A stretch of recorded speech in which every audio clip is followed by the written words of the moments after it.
Nigel, fellow Brit, how are you? So I'm from Stanmore, London, and emigrated to the States in the 70s. So we have a situation right now where from America we're looking at Brexit, fallen apart. Theresa May, obviously very, very weak. What are we seeing right now as far as the power that you and the Leave have left? Well, I tell you the power that we've got. It's with the people. That's where the power we've got is. We haven't changed our minds. In fact, I tell you something. If we come to the worst case scenario, which is we get an extension to Article 50, and they somehow force us to vote again on this issue, outrageous though that concept is, I promise you, we'd vote by an even bigger margin to leave. People are not changing their minds. That's the good news. The bad news is that our political establishment, right from that morning on June 24th, 2016, never accepted the result. They never accepted it. They've done everything they can to water it down, to delay it. And the biggest tragedy of all is that the British Prime Minister, having promised that she would deliver the Brexit people voted for, has come up with a withdrawal agreement, which is more like a surrender document. So when you talk about it being a surrender document, you also see a huge, massive wave of protest against this. What did you have, 700,000 people that showed up in London against this? No. I mean, classic spin and lies. 250,000 did, yes. Okay. Funded by George Soros and all the rest of it.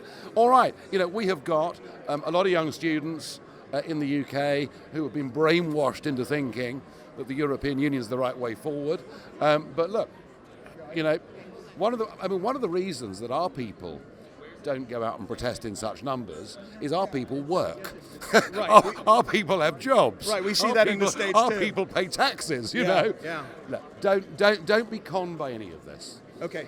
Public opinion is rock solid. We're 29 days away from what should be a moment of liberation, a moment where we take back the independence of our nation. I can't stand here now and tell you that it's going to happen, because I just don't know. I suspect they will take the easy option, which for politicians is always to kick the can down the road. If they do that, and they extend Article 50, they extend our leaving date by a year or more, then there will be more battles to fight. And all I can tell you is, I'm in training. Okay. I'm ready. If we have to fight them again, I damn well will. That's my next question for you, because you kind of backed off a little bit from my perspective, from a lot of people's perspective after it passed, which I understand. You worked your tail off. Well, I'd worked for 25 years for it. Right. I've worked for 25 years. So you're back in. We won the referendum.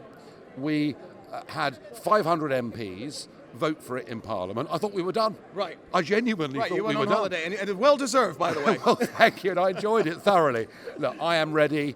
I am poised over them right now, like the sword of Damocles. Okay. And if they want to underestimate me, they do so at their peril. That's good. Where's Boris Johnson fit in all this? Boris was very late to the Leave argument, but he came to the Leave argument, and it was very important that he did. And I'm pleased to say Boris has been pretty good throughout this. Okay, who else? Real quickly, any other names that we should look out for to support this? Well, I mean, Boris and I are clearly the most high profile of it.